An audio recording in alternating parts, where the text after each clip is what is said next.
እግዚአብሔር አምላኽና ዝተመስገነ ይኹን ቅዱሳን እግዚአብሔር አምላኽ ይባርኩም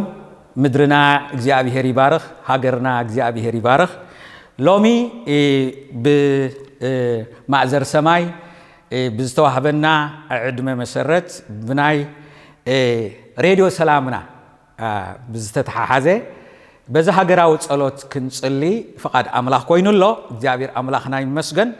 በተስተዋህበና አርእስት ድማ ከማሕበር ሽቱትጋርት ጀርመን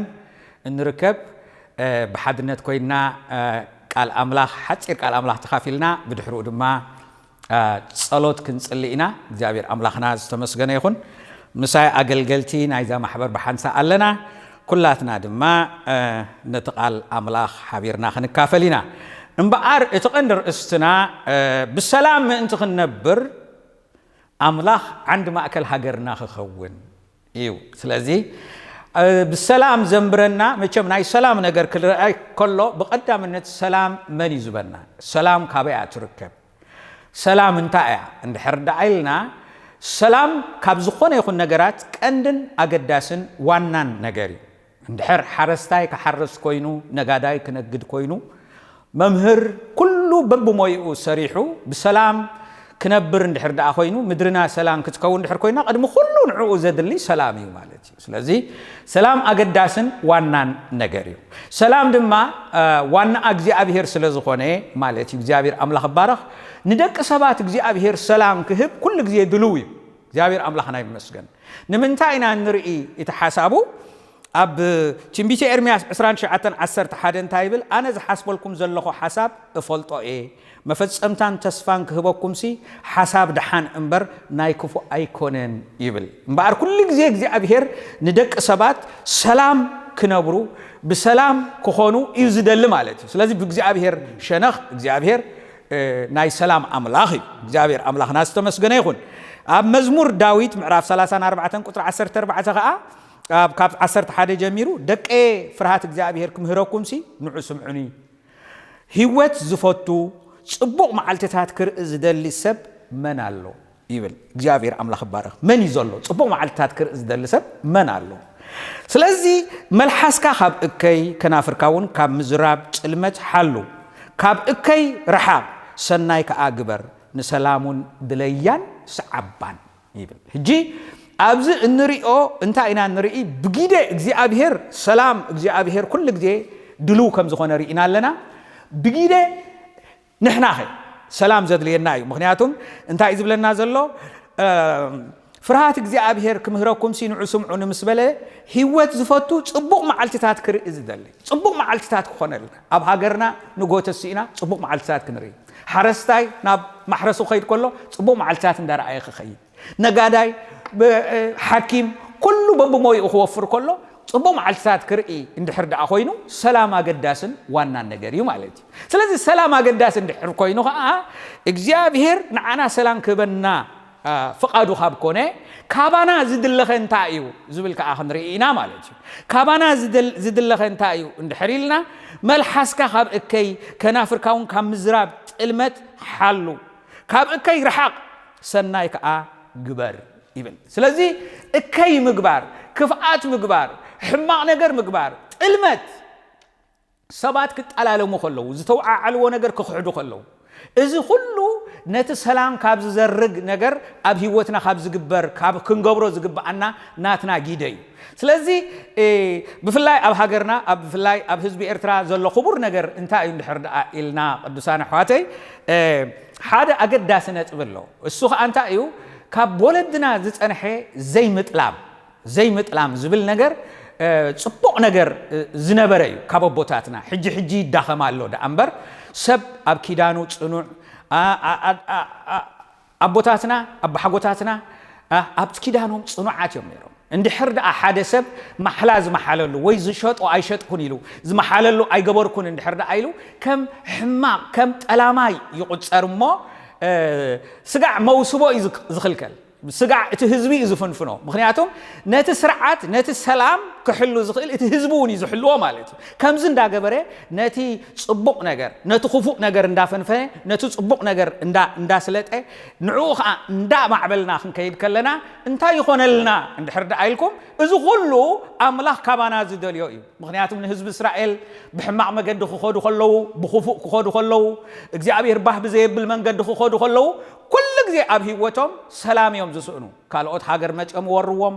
ከምቲ ባቢሎናውያን መጨም ይሁዳ ዝወረርዋ ከምቲ አሶራውያን መጪኦም ንእስራኤል ዝወረርዋ ዘጨነቅዎም كل ጊዜ ሁከትን ስቃይን አቦቶም ይኸውን ማለት እዩ ስለዚህ ኻባና ዝድለ እንታዩ እንድሕሪልና እዚ ሰላም እዚ ክንሕልዎ እዩ እንዳ ኣብ ኢሳያስ ምዕራፍ 26 ፍቅሪ 3 እውን እንታይ ይብል ነቲ ጽኑዕ ዝሃቀንኡ አባኻ እተማሕፀነ በሰላም ወበሰላም تحلو እግዚአብሔር كل ጊዜ በሰላም ዝሕሉ አምላኽ ምዃኑ እዩ ዝነግረና ማለት እዩ ስለዚህ ካቦ ሓሊፉ አንታ ይብል እግዚአብሔር በመንገድ ሓደ ሰብ ባህ እንተበሎ ይብለና ነቶም ጸላእትኳ ምስኡ በሰላም የምብሮም ይብለና እግዚአብሔር አምላኽ ባረክ ስለዚህ ጸላእትኳ ኸይተረፈ ኣብቲ ከባቢኳ ጽቡቕካ ዘይደልዩ ኩነታትኳ እንታ ሃለወሲ ንኹሉ ነቲ ከባቢ ነቲ ሪጅን ብሙሉ በሰላም ዘምብሮሲ ንሕና እንታይ ክንብል ከለና ንኣምላኽ ባህ ክንብሎ ከለና ስለዚህ ኩላትና በብዝተጸዋዕናዮ ክንከይድ ክንሰርሕ ኣምላኽ ዝፈጠረና ኢና ንሕና ፈሪምና ወይ ከዓ ወሲና ኣብቲ ሃገርቲ ኣይነበርና ኣነ ኤርትራዊ ክኸውን ፈሪመ ይመጻኩ ወይ ካልኦትን ነናቶም ነገር ኣይኮኑን ወሲኖም ኣምላኽ ግን ኣብታ ምድሪ ክፈጥረና ከሎ ነታ ምድሪ ከዓ ክንገብሮ ዝግባአና ከዓ ገዲደና ኣለና ሓረስታይ ብግዲኡ መምህር ብግዲኡ መራሒ ሃይማኖት ከዓ በብግዲኡ ክገብሮ ዝግብኦ ኣለዎ ማለት እዩ እግዚአብሔር ኣምላኽና ዝተመስገነ ይኹን እምበኣር ቅዱሳን ኣሕዋተይ ኣብ ሕዝቅኤል ምዕራፍ 48:9 ገዲፈ ደሓን ጊዜ ንምሕፃር 11 ከንብብ ብዛዕባ ደቂ ጻዶቅ ይዝዛረብ ደቂ ጻዶቅ ንኣምላኽ ባህ ዘብሉ ነይሮም ሰባት ክጋገዩ ከለው ዘይተጋገዩ ነይሮም ንኣምላኽ ዘጋግ ነገር ክበዝሕ ከሎ ንሶም ግን ኣብቲ ናይ ኣምላኽ ነገር ጸኒዖም ጠጠው ዝበሉ ነይሮም ድሓር እግዚአብሔር ድማ ጊድኦም ዝኾነ ርስቲ ከም ዘውረሶም ኢና ንርኢ ስለዚህ ኣብ ሕዝቅኤል ምዕራፍ 48:11 ከምዚ ይብል እዚኣ ነቶም ደቂ እስራኤል ክስሕቱ ከለው ከምቶም ዝስሕቱ ለዋውያን ዘይስሕቱ እተቀደሱ ንኣገልገልተይውን እተማዕዘዙ ካህናት ደቂ ጻዶቅ ትኹን ይብል ሕጂ ኣብዚ እንታይ ኢና ንርኢ እንድሕር ዳኢልኩም እዚኣ ነቶም ደቂ እስራኤል ክስሕቱ ከለው ደቂ እስራኤል ክስሕቱ ከለው ካልኦት ክስሕቱ ከለው ከምቶም ዝስሕቱ ለዋውያን ዘይስሓቱ እዚኦም ለዋውያን እዮም ኣገልገልቲዮም ቶም ኣገልገልቲዮም ዝስሕቱ ዘለው ግን እዚኦም ደቂ ጻዶቅ እንዳስሓቱ ካልኦት ከለው እዚኦም ግን ኣይስሓቱን በቲ ሕማቅ መንገዲ ኣይከዱን ድሓር እንታይ ኣረስቲዎም እግዚአብሔር እተቀደሱ ኣገልገልተይ እተመዘዙ ካህናት ደቂ ጻዶቅ እዛ ሰሜናዊት ክፋል እዛ ቦታ እዚኣ ርስቲ ኢሉ ዓብ ርስቲ ከረስቲዮም ከሎ ኢና እንርኢ እግዚአብሔር ብጽቡቕ ንዝኸዱ ሰባት ኩሉ ግዜ ርስቲ ክህቦም ከሎ ኣብ ዘመናት ኩሉ እዚ ሰራርሓ ዘለዎ እዚ ጋባብራ ኣሎ ስለዚህ ኣብ መጽሓፍ ቅዱስና እንርኢ እስራኤላውያን ነታ ምድሪ ክወርስዋ ከለው ንከነዓን ክወርሱ ከለው ካሌብን ኢያሱን ብጽቡቕ ኣካይዳ ስለ ዝኸዱ እታ ዝበለጸት ርስቲ እታ ዝበለጸት ቦታ ካሌብ ክወርስ ዘኽኣሎ ንምንታይ እዩ እንድሕሪልና ብኹሉ ልበይ ምስ ኣምላኽ ብመገዲ ኣምላኽ ከይደ እሞ ስለዚህ እቲ ዝበለጸ ርስቲ ክወርስ ይግባአኒ እዩ ከምቲ ዝተዋሃበኒ ቃል እዩ ስለዚህ እግዚአብሔር ኣምላኽ ባረኽ ኣሕዋቴ ኣብቲ ዝተዋሃበና ንኣምላኽ ባሃቢልና ኩላትና በብዘለናዮ ንእግዚአብሔር ባህ ብዘብል መንገዲ እንድሕር ዳኣ ኸይድና እግዚአብሔር ኣብ ምድርና ዓንዲ ማእከልና እንተጌርናዮ ንሱ ሰላምና ኸውን እግዚአብሔር ንእስራኤላውያን ብዓንዲ ደመና ብዓንዲ ሓዊ ይመርሖም ነይሩ ንምንታይ እንድሕሪልና ዓንዲ ኮይኑ ኣብ ማእከሎም ዝነበረ መን እዩ እንድሕሪልና እግዚአብሔር ኣምላኽ ነይሩ ኣይኮነን ዲኹም እግዚአብሔር ኣምላኽና ዝተመስገነ ይኹን ስለዚህ እዚ ነገር እዚ ክገብር ከሎ እግዚአብሔር ኣብ ማእከሎም ስለ ዝገበርዎ እቶም ህዝብ ድማ ብዓወት ይመላለሱ ነይሮም ስለዚህ ሎሚ ከዓ ኩላትና بزي نجرزي إن كنحسب كلنا نأملاخ بح بزبلو من قدي أمدرنا ما أنتي كنبر إجزي أبهر بح كنبلو أفقد عسر شعاتون كم زيب لنا إتهم كاب كل نجد إسرائيل زخونو أبتا ختما زعيو خا نتا مدري يحرسوا إبل إتهم كاب كلهم نجد إسرائيل زخونو أبتا ختما زعيو نتا مدري يحرسوا اندابله إتا مدري رستي كتكونهم كم زحابهم أم مصحف قدوسنا النرئي أب إزكيل 4 شديشتن دما إذا نسمين أبيلا زلا خف البيت دما نتوم أبتا مسوئي خقلقلو زنقحو حجن اكزابير زفره اللو سبات كقاقيو خلو خاء زي تقاقيو لواويان نيرو أبزغ أنت عايزو بلنا عند حرد عيلنا إذا نسمين أبيلا خف البيت دما نتوم أبتا مسوئي خقلقلو زنقحو خاهنات حجي نقحو خانات مني نساتهم كأخ قلقلوه نابق زابهر زقربو كاب دك إلويس دك صادق يوم يبلنا حجز يوم تعبز قبرو نيرم سبات كقاقيو تقاقيو اندقنا دما أبتو بوتا أمونات كوينهم بفرحات زابهر يقلقلو نيرم اندقنا دما نقيحهم يقلقلو نيرم زابهر أملا خبارك سلازي كلاتنا أب هاجره إرتراز لنا حزبتات كلاتنا ببزلنا يو إجزي أبهر عند ما أكلنا أنت جيرنا بفرحات إجزي أبهر عند حردات ملاليسنا كابت علمت عند حردات حلينا إجزي أبهر بح بزبلو من قد عند حردات خيدنا كم تنسو بزح قوسلو من قد عند حردات خيدنا نسويو إجزي أبهر كلتا سلام الله ونهزبتات بسلام ينبرو بقلق سلام هبنا ويتان يسوع كريستوس انتايلو سلامي هبكم سلامي حد قلكم إذا أنا زهبكم سلام عالم كم تبكم ما يكونن لبكم ما يفرح يسنبدن إلونا أب يوحنس وانجيل 10:14 شوعتن إذا قبل كله سلام بخلتها بحاجر درجة سلام خول بقل درجة بقلنا خا سلام نركب سبات بصبق نبر عندنا برو سلام كي رخو كل يوم حنت سبيت 5 لا أنا بزوح بليونات جنزب على النيلا أمريكاويت صبق نبر أزنبر أنت خوينو ليسي أب هو سبات كخدو خلو أب نعم زقبل ريستورانت كجبر يحسب على أبو ورحيلة كامريت تحليلات أبو ورحي ده حارجن حنت نجار تزاريبا كل صبغ أقوى خنسو أنا جن دكاس زي بالله سلام زي بالله سبي إلى أمج أرشام سكرنا تهيبا انتهي مالتي وتخبابي خاون صبغ كوين خلصي سلام نايوش سلامون مس أنا لو مالت سلازي سلام بدقة نهزبتات السلام خون بقول خا نعنا خا سلام سيتي نايقل سلام بجنزب زجزاء يكونن بزخونه يكون نجار نرخبو يكونن كاب أملاخ نرخبو سلامي وتسلامتي إذا سلامتي طعم سلامي صبق دك أسدك إسكات صبق كتس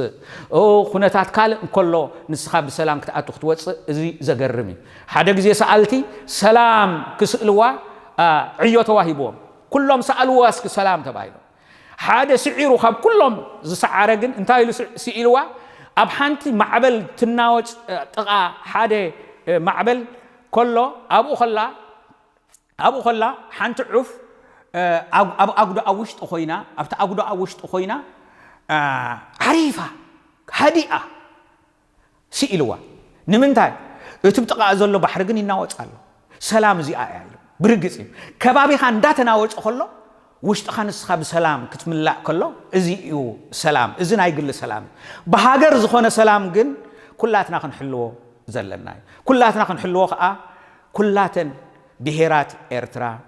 أبتهاجر زنبر حرستا يكون ممهر كله ببجيديو ببستوحبو رستي بقنعنا خجلجل إندجنا دما كاب جبو كاب عمت كاب تلمت تحليو نا هزبي بجبو كنتات عند حردا أجلجلو انتهي جبرالو بتحدثنا عند حريلنا نتسلام هاجر يحلو له مالتي سلازي إتى سلام هاجر كحلون دحر كوينو إجزابير عند معكلنا خخون دحر كوينو كلاتنا بسلام كنا برن دحر دا أخوينا ناي كلاتنا جيدلو ناي إجزابير جيده إجزابير سلام زبنا ناي إجزابير وهاب السلام كفوتيو أب إجزابير نعنا حسب حساب صبقيو ناتنا جيده خا صبق مع السات كنا دحر كوينا كاب كفون كاب كين من قدي كنملس يجب أنا نقنعنا خندر إلنا نزخ كلاتنا حلوتينا نخون حزب إرترا دس زبل حدا نجر الله حما كره خلو أتقدف حما عندي با زجيت فرهن أملاخ يتفرهن ስለምንታይ ዝትገብር ይብል እንታይ ነው ዝገብር ዘሎ እንድሕር ዳይልና ሞኒተር ወይ ሓላዊ ናይቲ ሰላም ኸውናል ስለዚ ሱቅ ኣይንበል ዝኾነ ይኹን ነገር ሕማቅ ክንርኢ ከለና ነቲ ሕማቅ ግደፍ እዚ ጽቡቕ ኣይኮነን ክንብል ከለና ነቲ ሕማቅ ክንፍንፍኖ ከለና ነቲ ሰላም ክንምነዮ ከለና ብኻልእ መንገዲ ንምድርና ሰላም ንገብራ ስለዚ ዓንዲ ማእከልና እግዚአብሔር ክኸውን ህዝብታት ተሐጉሶም ክነብሩ መዓልትታትና ሕጉስ ክኸውን ሓረስታይ ብማሕረሱ ፍሩኡ ክሓፍስ መምህር ብመምህርኑ ክሰርሕ ሓኪም ብሓኪም ወተሃደር ኩሉ በብጊድኡ ተሐጉሶ ኣብታ ምድሪ በብርስቱ ክሰርሕ እንድሕር ደኣ ኮይኑ ሰላም ኣገዳሲ ነገር እዩ ነዛ ሰላም እዚኣ ድማ عند معكلنا زخون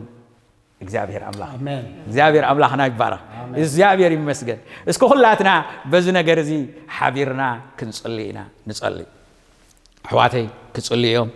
ንሕናውን ክጻነውን ክጽልይ እግዚአብሔር አምላክ ይባረክ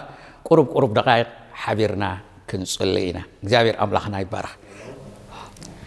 እግዚአብሔር አምላክና በመድኃኒና በጎይታና ኢየሱስ ክርስቶስ ስም ነመስግነካ ንባርከካ ለና ንስኻ አምላክ ሰላም ስለዝኾንካ ንጉስ ነገስታት ስለዝኾንካ ናይ ሓያላን ከ ሓያል ስለዝኾንካ አምድርና በኃይልኻን በስልጣንካን በሰላምካን ንስኻ ክትነግስ ብሽም ኢየሱስ ክርስቶስ ንጽልይ ኣለና ነው እግዚአብሔር አቦ ከምቲ ቅዱስ ቃልካ ከአዝብሎ ነው እግዚአብሔር አቦ ምእንቲ ነገስታትን ምእንቲ ሰበስልጣንን ክንጽልይ ሃዲና ድማ በሰላም ንዓኻ ከነምልኽ ንስኻ እግዚአብሔር ከምዚልካ ስለዝተዛረብካ ብሽም ኢየሱስ ክርስቶስ አምድርና ሰላም ክኸውን ንጽልይ ኣለና ናይ ሰላም ሓለቃ ንስኻ ኢኻ ናይ ሰላም ንጉስ ንስኻ ኢኻ ንኹሉ በሰላም ተእቱን በሰላም ተውጽን ድማ ንስኻ ኢኻ ነው ሕጂ ድማ ንጽልይ ኣለና በወድኻ በኢየሱስ ክርስቶስ ስም ንምድርና ሰላም ክትገብር ንህዝብና ሰላም ክትገብር ነቦታትና ንዴታትና ሰላም ክትገብር እግዚአብሔር አቦዬ ንመንእስያትና ሰላም ክትገብር ነወዳትና ነዋልድና ሰላም ክትገብር ብሽም ኢየሱስ ክርስቶስ ንጽልይ ኣለና አምላክና እግዚአብሔር ንስኻ ብርግጽ ጎይታ ሰላም ኢኻ نصلي لنا سلامي هبكم سلامي كأحدكم إتي أنا زبكم سلام كم تعلمت هو سلام أيقونني لك خمس تزاربك زابهر أبوناتك سلام أمدرنا أقداسيو زابهر أبو أبي تمرتي يخون زابهر أبي صحفة يخون زابهر أبي أو تدرنا يخون أب كله ناي سلام نقص نسخة خمو بشم يسوع كريستوس مدرنان دوباتنا كتبارخ نصلي لنا زابهر أبو نسخة سم زابهر نختمان تزي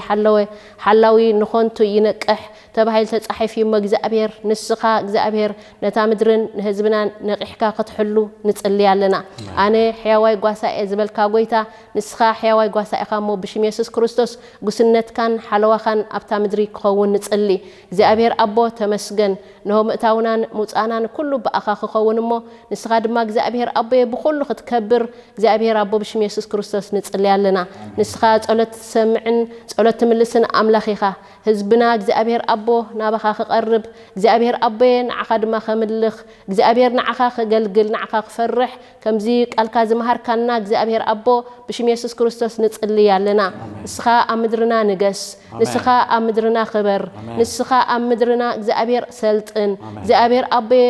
ንወፈሩ በሰላም ክትሕሉ ዘኣቱ በሰላም ክትሕሉ እግዚአብሔር አቦ ብሽም ኢየሱስ ንጽልይ ኣለና ኣብ ማእከል ዓዲ ደለው በሰላም ክትሕሉ እግዚአብሔር ኣወጻእ ዘለው በሰላም ክትሕሉ እግዚአብሔር አቦ ብሽም ኢየሱስ ክርስቶስ ንጽልይ ኣለና نسخة እግዚአብሔር ኣብ ነፍስ ወከፍ ቤት ንስኻ ክትከብር እግዚአብሔር አምላኽ አቦዬ ኣብ ነፍስ ወከፍ ፋሚሊ ንስኻ ክትከብር ኣብ ነፍስ ወከፍ እግዚአብሔር አቦዬ ቤተሰብ ንስኻ ክትከብር ኣብ ነፍስ ወከፍ እግዚአብሔር አቦዬ ነው ድማ ሰብ ሓዳር ንስኻ ክትከብር ንጽልይ ኣለና እግዚአብሔር አቦ ነው ንስኻ ድማ ኣብ ደቅና ክትከብር እግዚአብሔር ኣብ ውልድና ክትከብር ንጽልይ ኣለና እግዚአብሔር አቦዬ ንስኻ አምላኽ ኣማልኽቲ ኢኻሞ ንዓኻ እግዚአብሔር ክብሪ ንህብ ኣለና ንስኻ እግዚአብሔር ዘይትታኸስ ሓላው ስለዝኾንካ እግዚአብሔር አቦ መጻና نعي أملاك سلازخونكا دقافة أملاك سلازخونكا እግዚአብሔር ኣብ ምድርና በይንኻ ንስኻ ክትከብር ነው ድማ እግዚአብሔር በይንኻ ክትምልኽ እግዚአብሔር ኣብ በይንስኻ በይንኻ ክትርአ ብሽም ኢየሱስ ክርስቶስ ንጽልይ ኣለና ኣምላኽና እግዚአብሔር ተመስገን ክብሪ ኩሉ ንዓኻ ይኹን ሰምዓናን ትምልሰልናን ኣምላኽ ስለዝኾንካ ድማ ክብሪ ንህበካ ኣለና ብጎይታናን መድሓኒናን ኢየሱስ ክርስቶስ ስም ክብሪ ኩሉ ንዓኻ ይኹን ብሽም ኢየሱስ ኣሜን ሃሌሉያ ክብሪ ኩሉ ንጎይታ ጎይቶት ኢየሱስ ይኹን እግዚአብሔር አምላክና ነመስክነካ ኣለና አቦ ክብሪ ኩሉ ንህበካ ኣለና ንውድሰካ ኣለና ልዕልና ብለካ ኣለና እግዚአብሔር ንስኻ ኩሉ ትኽእል አምላኽ እግዚአብሔር ንዓኻ ዝሰኣነካ የለን ንዓኻ ዝጨንቀካ የለን ንዓኻ ኩሉ ቀሊል እዩ እግዚአብሔር ንስኻ ኤልሻዳይ ኢኻ ንስኻ ኩሉ ትኽእል አምላኽ ኢኻ እሞ ሕጂ እውን ጎይታ كل نهاجرنا قداي نابز فانتقها نقربه علنا كم تداوي رديتيسي كابت سماين مدرن فترة إجزابيري ليمو حجون رديت كابها ندلي علنا هاجرنا سلم كهانتي سلم راحتي نتصلي علنا إجزابير أملاخي بسلام كنبر وانجيل كاب سلام كبسر قويتا سلو كل قويتا سراويت نبخا نمعقو علنا إجزابير قويتا سراويت كل سب كدحن كل سب بسلام كنبر كل سب كهاد كل سب كقسن نات كافقاتن ديليتني مو زيابير قويتا سراويت حجون نسخات ألقى أخطأتو حجون مفتح كابا خايو قال أين تصبينينا قويتا نتصبيكا نعيا خاينا اتوم زيابير تصبابيو حيلهم كم نسري حدث تبايلي مو قويتا نعنا بملؤ لبنا نعخا نتصبي علنا زيابير قويتا سراويت مفتح كابا خايو قويتا يسكرسوس نسخا حنك ليتي تفتح قلت أرت فتح حتو تملس يخامو قويتا حجون أبتها قرصخان نقص يسوس عبي إرترا قويتايو يسوس ناي قويتوت قويتايو قويتنت كان أوج علنا قويتا يسوس تولو سلام الله يسوس تولو بركة الله يسوس تولو كسانة الله يسوس تولو هرقات الله يسوس حجون أبزها قرزي نقص أبزها قرزي أترأي قويتا زيابير قويتا سراج نسخا قزعنا نسخا مرحنا سوانجيلك أب كل يسبخ هزبخان عقا يفلت مفتح عبئيو يسوس انتلو كله الله تبايليمو قويتا هزبنا عقا فلت قويتا يسكرسوس نعقا فلت ودما كسعبك قويتا منفس كدوس نعقا ألفنا لبكا علنا زيابير محاريخا محرتك كابزل عالم نزل عالم ينبريو زيابير سنايو محرتو دما نزل عالم ينبريو قويتا محرتك سلهاجر إيرتران تصلي علنا تحت انتيلكم قص أيون انت دليكم كابكفوا من قدهم انت تمليسكم أنا دماغ ملسكم أنا دماغ يقرأ بلولكم نتامر دماغ بوت سائل كي غامو قويتا فوس خابا خاسل زغون لنا نمسكنا كالنا سلام كابا خاسل زغون تمسكن لو ممكن تلقى أتو قويتا لو ممكن تلقى أتو نسخة يسوس بزحلفو زبالة كل سلناي جبرة تبايل تعرفي مو قويتا أب كل حاجرنا أب كل أوراجاتات أب كل بهيرات أب كل كبابي قويتا نسخة ألقات أتونا عقا حلفنا بكالنا أب تشعت بهيرات قويتا يسكرسوس نسخة رأي نسخة رأي كبر نبل علنا أبو حزبنا ونبخانا معقو علنا حزبنا دما قويتا كاب سلمات نابرهان تمت قويتا نسخة خامو قويتا نعخا خفلت يعنتو قد كفتلو تسفاتو خلالي من قدو خاقنع قويتا منفس قدس قال كاب كسمع أزانو قد كفتو لبو ختراتعو نعوا خانا معبو علنا أبو خالق مرج يبلنان خالق فوسي يبلنان خالق مفتحي يبلنان يعنتنا قلنا بخان نتبع لنا يسوس أبزها قرزي أنقس قويتا قويتنت كاي تأوج نبل علنا حجون قويتا كل نجرنا بخانا معقو علنا أبو زي سنة سلة تقبر تمسكن تعم زينا سلة نسمع تمسكن صبق ورا سلة نسمع تمسكن نجرا سلة ذكاير تمسكن نجرا سلة زلواوت تمسكن سلمة تقنتيتو برهان أبتها قرتي سلة زبر تمسكن قويتا نسخة قولي حكات زميكا سلة الرأي تمسكن زبنا عارفوا لجيزي سلة زبتها تمسكن زبنا بسلام زنبرو لجيزي سلة زخونة تمسكن سدت ود قالو من سياتنا كلهم زيابير عارفهم زمهارلو زيابير قويتا سرات هاريوم سرحلو هاجر سلازخون تمسكن قويتا لو ممكن ياكل سلتبل يمسكن كالخو لو ممكن سلاز ودا اخا تمسكن لو ممكن قويتا سلاز زازم كا تمسكن لو ممكن سلاز تمت كنا تمسكن لو ممكن سلاز رعخنا تمسكن لو ممكن مفشي سلازم تاخلنا تمسكن قويتا نمسكن كالنا كم تقبروا امينا دما كبروا كلنا اخان بكالنا بسم قويتانا مدحينا يسكرسوس آمين آمين كن مو التقاليلنا كن ودينا كن مسجننا نصلي እግዚአብሔር አምላክና ነመስግነ ካለና ጎይታ ነሆን ምድርና ሒዝና ንህዝብና ሒዝና ቅድመኻ ንቀርባለና ሰላምና ስኻይኻ ጎይታ አንድ ማእከል ምድርና ክንትከውን ንስኻ እግዚአብሔር አቦ ክትመርሐና አቦ እንሆ ድማ ነታ ምድርቲኣ ጎይታ እግዚአብሔር አቦ ፍራአም እንት ክትህብ እግዚአብሔር አምላክ ይንስኻ ኢድካ ክትዝርግሕ ክትባርኻ ንጽልለና አቦ نهزبتات باركم نتا مدرب باركا እግዚአብሔር አምላኬ እነሆ ሰናይ ምእንቲ ክንሪ ጽቡቕ መዓልታት ምእንቲ ክንሪ እግዚአብሔር አምላኬ ኢኮኖሚና እግዚአብሔር አቦ እትባርኽ ንስኻ ኢኻ ሰላምና እትባርኽ ንስኻ ኢኻ ነታ ምድሪ ፈውሲ ገይርካ እግዚአብሔር አምላኬ ክተተንስኣ ዝከኣለካ ንስኻ ኢኻ ምሕረትካ ንዘለዓለም እሞ ተመስገን እግዚአብሔር አምላኬ ነመስግነካ ንባርኸካ ኣለና ጎይታ ስራው እግዚአብሔር አቦ ጽቡቕ መዓልትታት ኣብ ቅድመና ስለ ዘሎ ህዝብኻ እግዚአብሔር አቦ እነሆ ዓሪፉ ንዓኻ እግዚአብሔር አምላኬ እነሆ ዘኽብረሉ ዘመን ስለዝመፀ ተመስገን ኩለን ብሄራት እግዚአብሔር አምላኬ ንስኻ ባርኮም ንስኻ እግዚአብሔር አምላኬ ነታ ምድሪ እግዚአብሔር አምላኬ እትዘድሊ ነገር ኩሉ እንዳመላእካ ጎይታ ስራው እግዚአብሔር አቦ ዝተሓብአ ማዕድናታ ክወፅእ እግዚአብሔር አምላኬ እነሆ ንበረኸት ክኸውን እግዚአብሔር አቦ ህዝብኻ እግዚአብሔር አምላኬ ዓሪፉ ክነብር እግዚአብሔር አምላኬ ብጎይታ ኢየሱስ ክርስቶስ ስም ሃብትና ይታ ምድሪቲኣ እግዚአብሔር አቦ ክትባርኾ ንጽልለና ሃብታ ይውፃ ህዝባ ይውፃ እነሆ አገልገልታ ይውፁ ህዝባ በሓድነት በፍቅሪ እግዚአብሔር አምላኬ ተአሳሲሩ ተኻባቢሩ ክነብር እግዚአብሔር አምላኬ ነፍስ ወከፍ ብሔር እግዚአብሔር አምላኬ ነፍስ ወከፍ ጎይታ ስራው እግዚአብሔር አምላኬ ህዝቢ ኩሉ እግዚአብሔር አቦ በፍቅሪ በመከባበር አብታ ምድሪቲኣ ንዓኻ عند ማእከል ገይሩ እግዚአብሔር አምላኬ ክነብር ጎይታ ንስኻ እግዚአብሔር አቦ ርስቲ ገይርካ ርስቲ ይኻልና ኣለኻ ሞታ ምድሪ ንስኻ ጎይታ እግዚአብሔር አምላኬ ስለተባረኸልና ተመስገን ክብሪ ምስጋና ዕቤት ካብ ዘለዓለም ንዘለዓለም ነትዓብ ዝኾነ አምላኽ ይኹን ብስም ጎይታና ኢየሱስ ክርስቶስ አሜን ተባረኹ እግዚአብሔር ይባርኩም ተባረኹ አሜን